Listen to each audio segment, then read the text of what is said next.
Hello, everybody. How are you today? Hope you're doing great out there. My name is Santiago Valencia. Thank you for stopping by. We are actually going to go ahead and start on our third installment, our third episode on this series that I started about creating an orchestral template from the ground up. Okay, we do have two previous episodes to get you started. On the first one, we did talk a little bit about how we might want to think about our folder structure when creating a template.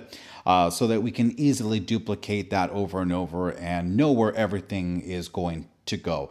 For this example, I'm using Cubase Pro 11, but the principles pretty much go across any DAW that you're using, whether it's Pro Tools or Logic or Studio One, etc. And then the second episode that we talked about is pretty much in Cubase. There's division window that we're able to set up some nice little workflow setups that make our workflow a lot faster, and so that'll be in the episode too. So if you haven't seen both episodes, I do recommend that you go ahead and try them out. But for today, we are actually going to start working on setting up our first collection of instruments in our orchestral template. Now, there are many, many instruments out there, and for you to purchase and for you to have for free and download. And that is one of the big reasons why I really suggest that you build your orchestral template from the ground up, instead of going out on the internet and purchasing one that's supposedly already set up.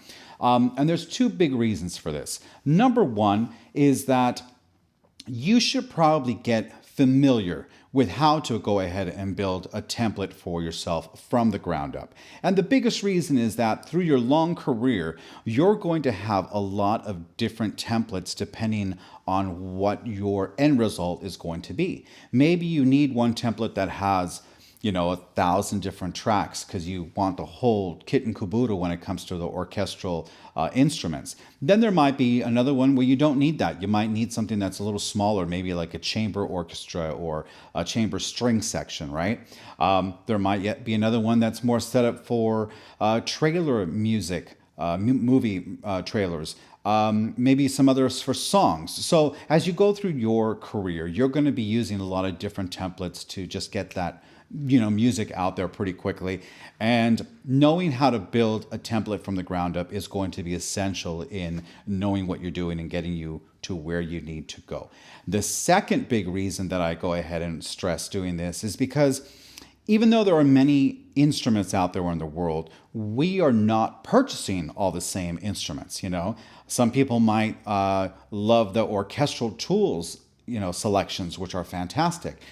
Myself, I tend to lean towards the Spitfire audio sort of stuff, but there's some great stuff out there from 8DO, from Project Sam, etc., etc. So there's tons of libraries out there. And depending on what you decide to purchase and what you've built your collection on, you're going to have to build your template based on what you have. So since typically no one's going to have exactly what you purchased, that's another big reason why you should be building your template from the ground up there. Okay, so those are two really big reasons why I really stress that you go ahead and do that. So today we are going to start in adding our instruments into our orchestral template. And for this tutorial, I'm going to be using Spitfire Audio's Albion 1. Now, if you're not familiar with Spitfire Audio, they are a great company. And if you're just getting started, I highly recommend one of their particular libraries, which is Albion 1. This library is great to start off with because it has some really wonderful sounds, sampled instruments. The orchestra is grouped in logical sets.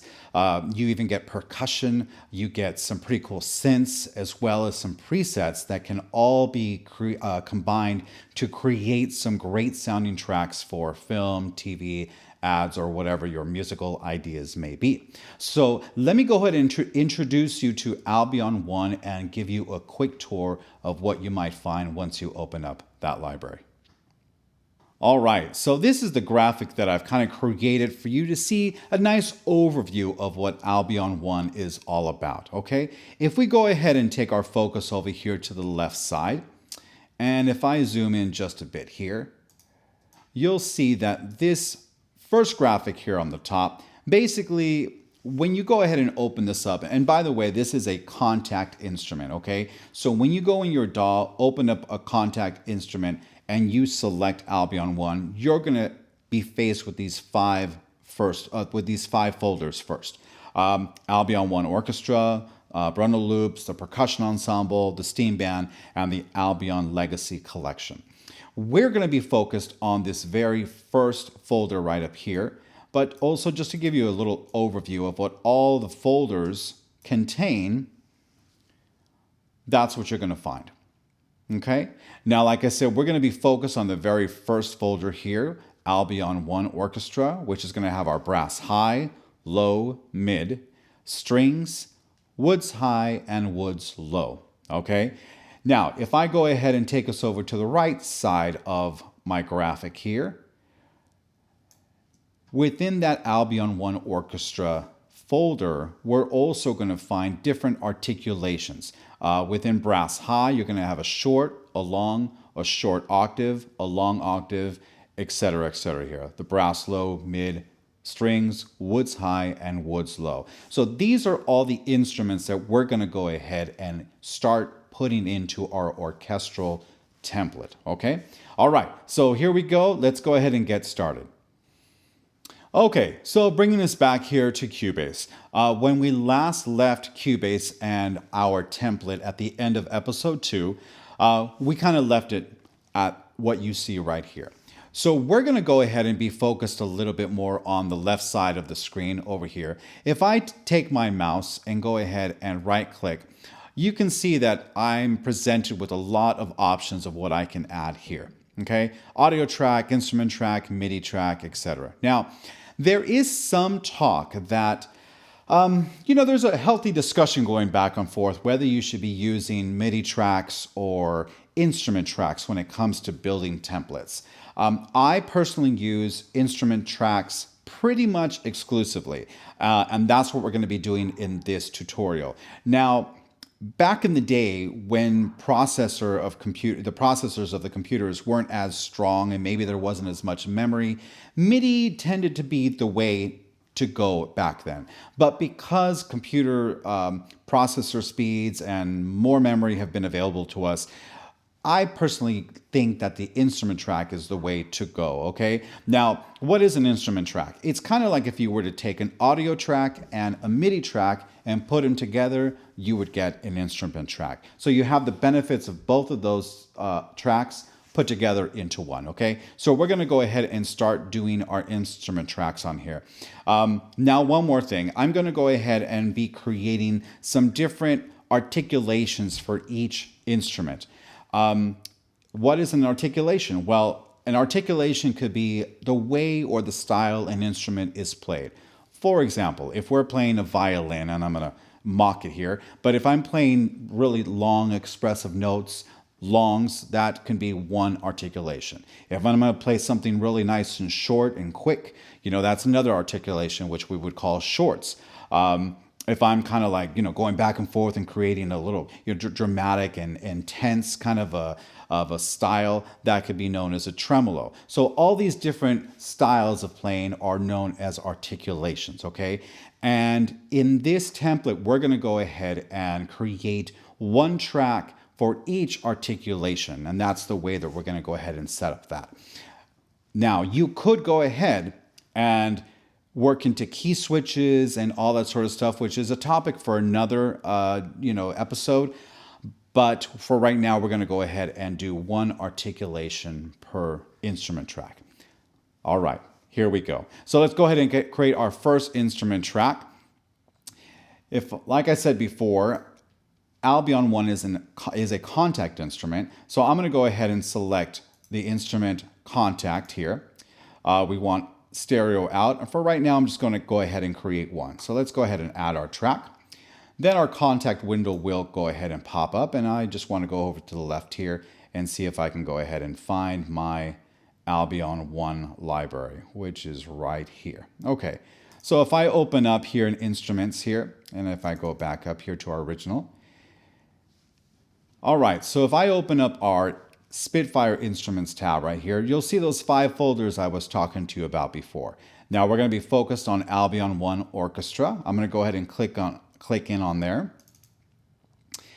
And lo and behold, there are our 5 main groupings, or rather 6 main groupings of instruments that we're going to go ahead and focus on today. So if I go ahead and click on brass high, I'll see that it loads here on the right-hand side. And you'll be presented with a lot of different controls here. First and foremost, the panning left and right. We're going to probably want that in the center for right now. The volume. Now the volume tends to default at -6. I'd like to get a little bit more juice, a little bit more power out of my samples. So I'll go ahead and bring that up typically to maybe, -1, in this case, -1.1. And even though it's coming out a little bit louder here in the sample, I can always later on in my mixing board, and when it comes down time to mix everything down, I can bring that down. But from the beginning, I'm going to go ahead and keep it at -1.1 in this case, okay? We can go ahead and choose whether we want the instruments to sound a little closer to us, as if we were the audience, or a little bit further out. I'm going to go ahead and keep that pretty much in the middle. We have our dynamics, our release, our tightness, our reverb, and our expression controls here. And we're going to go a little bit deeper into that a little bit later. But for right now, I actually want us to focus on our articulations here on the lower left corner. So the first articulation is short. The second articulation is long. Third, short octave. And fourth is long octave. This particular instrument, we're going to go ahead and start from the top. So we have brass high in short. Okay, that's basically what we're going to do. Let's go ahead and play that and see if that comes out.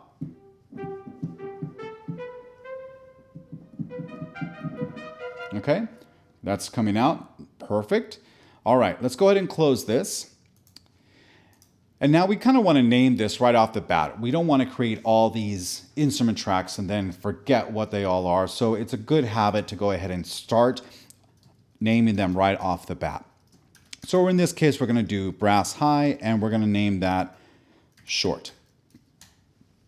Okay, now I can go ahead and click on my edit instrument button here, as you'll see here, and that'll bring up the window. I click on it again, it will close. I've gone ahead and done a keyboard shortcut in preferences, and when I push Y on my keyboard, that will do the exact same thing. It's a little bit faster. Keyboard shortcuts are fantastic, so it's something I really recommend that you get into. And even if you want to customize your own keyboard shortcuts, you can go ahead and do that. Okay, so I just want to kind of show you one little thing before we move on to our next step. All of the settings that I have here, pretty much in the middle, the level is -1.1 dB. I'm going to go ahead and duplicate this exact instrument track, and you'll see that the duplication of the next one is going to inherit all the settings that we have here, okay? So let me close that, and if we go back to our left-hand side here, I'm going to go ahead and right-click on the track. Another submenu will come up, and I'm going to go ahead and select Duplicate Track. So that's exactly what this has done. It is duplicated brass high short, and in parentheses we have a D for duplicate. Okay, I'm going to go ahead now and select that, open up my contact window, and you'll see that everything is the exact same thing, right? But in this particular case, instead of short, since we already have short, I'm going to go ahead and pick long. There we go. All right, I'm going to go ahead and close this window. Notice that my levels and everything is exactly the same like I mentioned, except the articulation on this one is now long. So let me go ahead and close that. I definitely want to go over here and rename this track.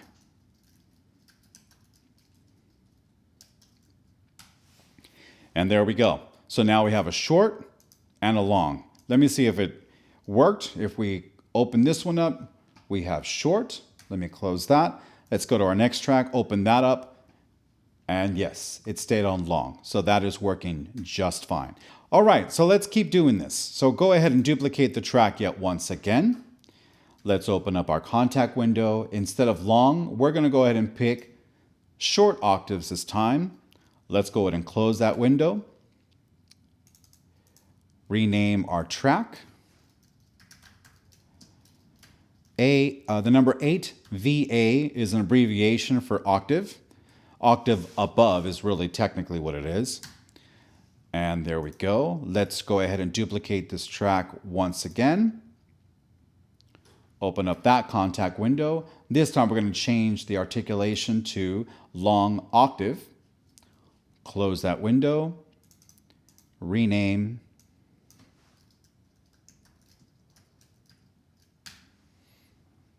And voila.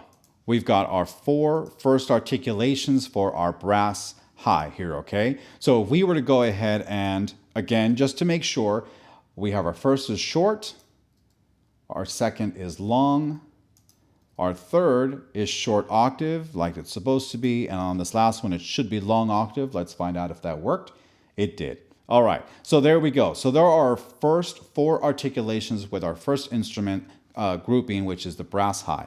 Now I'm going to go ahead and pause out for a moment. I'm going to go ahead and create all of these, and then we'll come back and I'll show you how I can further organize what you've gone ahead and created. Okay, I'll be right back. All right, so we are back. I've gone ahead and created my entire brass section with our new instruments here. So let's go through them real quick. We have our shorts, our long, our short octave, long octave. We've gone ahead and added our short, low. These are brass lows. So we have the short, the low, short also, which is kind of a nasty one, is actually what they have it in the articulation. So it's short nasty, long nasty, and then in the brass mid, we have a short and long. Now, you may notice that I've done something a little bit different from the last time. I've gone ahead and color-coded these instrument tracks. I think it's really, really important to color code your tracks. It will make it so much easier to find your track that you're looking for. Once you get into the 50, 100, 400, 500, there are some templates out there that literally have like 2,000, if not more, tracks. So using color to kind of help you find that grouping of instruments is extremely important once you get into it. So I've gone ahead and done that here. So I'm going to go ahead and again skip out and create our instrument tracks for our strings and our wood section. And then I'll go ahead and show you another trick to become even a little bit more organized. Here we go. Okay, we are back. So I've gone ahead and created every single instrument track, one for each articulation like we said we were going to go ahead and do, and I followed that graphic that is at the beginning of the video. So let's go ahead and see what I've gone ahead and done here in our orchestral template. So as you saw before, we had our brass section, which I colored kind of like a gold. Then I went ahead and created all our wood sections here. Woods high short, woods high long, and then we have a short arranged and long arranged here as the 4th one. And then we've gone ahead and created our string section here at the bottom, which I've colored red. And we have our spiccato, our staccato, pizzicato, collegno, long, long CS, trem, low octave short, and low octave long. Okay, so these are literally all the instruments that we've gone ahead for our first step in creating our instruments in our orchestral track. So if I go ahead and let's go ahead and pick our woods high long. If I go ahead and play it on the computer,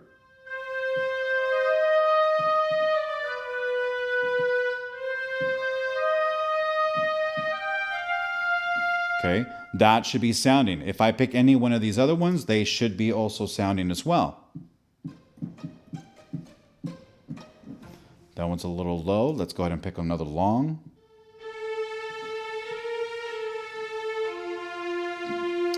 Let's try our pizzicatos. All right, everything seems to be working as it should, okay? So we want to go ahead and save this right now, which we will. And that is the very first step in creating and starting to input your instrument tracks here. Now, I did say I was going to show you one more way to get organized here. If you've noticed this brass, I've gone ahead and actually created a folder named brass, a folder named woodwinds, and a folder named strings, and gone ahead and selected my instruments and dragged and dropped them into the particular folder that they belong to. Now, this is a great way to start organizing You can also color the actual folder also the same color, and then close them up here as I'm doing in case you don't need them. So if you're just in a situation where you just might need strings, you can go ahead and just use the strings right there. Okay, so that's another great way to start organizing your template and breaking things down and only having to open them up when you actually need them. Okay, now one more little thing I did want to talk to on this video is, depending on, again, the DAW that you're in, if you're in a Cubase, for example, we can go ahead and deactivate a particular instrument so that it does not take up a lot of memory in our system. If we're working on laptops or older computers that may not have as much memory, or we don't have as much memory installed as we would like to, we can go ahead and deactivate a particular instrument track so it doesn't suck up that memory. Let me show you what I mean. If I go ahead and go to my woodwinds, and these are all activated right now, but if I wanted to go ahead and deactivate this, basically what I would want to do is disable track. So by right-clicking on this actual track, I can go down here and disable track, and you'll see what happens to this track. Let's go ahead and do that now. Okay, it kind of grayed out. So when it grayed out, what happened is it went ahead and deactivated it and erased it from the working memory that's in your computer. So if I'm not using these woods, I can select all three here and disable tracks. And voila, they are no longer activated, therefore they're no longer sucking up memory. Great way to save memory. If I want to go ahead and revive them, again, I can select them all, right-click, enable track, and they all will come back to life. It does take a moment there. There we go. Now, this was pretty fast because I have some pretty fast working hard drives. So if yours isn't one of those fast acting like SSD drives, it could take a little bit of a minute for this to happen. Also, when you're loading an instrument track, might also take a little bit of while to go ahead and load the actual sound into your instrument track. All right, so that is our first step in adding our instruments into our template. Go ahead and save what you've worked on, and you can add whatever instruments you have. If you don't have Spitfire Audio Albion 1, and you might have something from ATO or orchestral tools, depending on what you have, you're going to want to go ahead and put this in manually. When you save it, the computer will remember where all your libraries are located and will be able to load everything up pretty quickly, okay? Now, there are going to be some other tips I do want to go ahead and share with you, so let me do that now. Remember, depending on what you're trying to do, you might have different templates for different styles of music or different outputs of music. One thing I did not do on here yet is you're also going to want to add some percussion instruments as well. There might be some special instruments depending on the sound that you're going for, so you'll want to add those. Adding synths is a very important thing as well. We have a lot of hybrid sounding orchestral synth scores out there that we might want to blend the two. So synths are a really, really handy thing to add into your template. Adding whooshes and Brahms and effects sounds and stuff like that might be a really, really important thing for you to do as well if you're doing, music, movie trailer type of music. Those are really important. And then also, don't forget the sounds that actually come in your DAW. Like Cubase or Logic, etc. Because we have some DAWs out there that come with some pretty impressive sounds. So don't overlook the sounds that actually come installed with your DAW. All right, ladies and gentlemen, well, that takes care of it for this episode right here. I hope you got a lot out of it. There is, so much to go into when it comes to building your orchestral template. And this is really just giving you a very, very small dose of what you're going to end up doing with your template.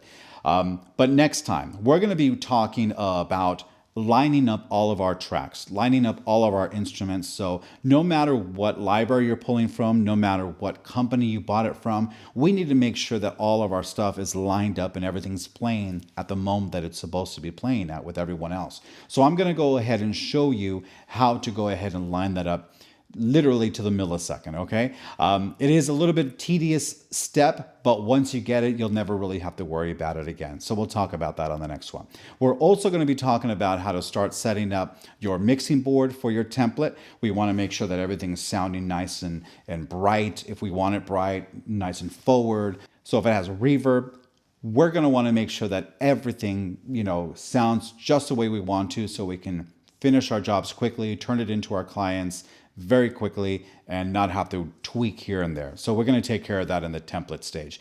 And then finally, we're also going to be talking about some exporting options, how we go ahead and export the individual tracks, stems that we're going to need, and depending on what kind of, end format we're going to need, we're going to talk about all those export options as well. Okay? All right, ladies and gentlemen, thank you again for joining me. My name is Santiago Valencia. We look forward to seeing you on episode number 4 on how to create an orchestral template from the ground up. And until then, ladies and gentlemen, thank you very much. It's been a real slice being here with you. And until next time, have a great night. Bye-bye.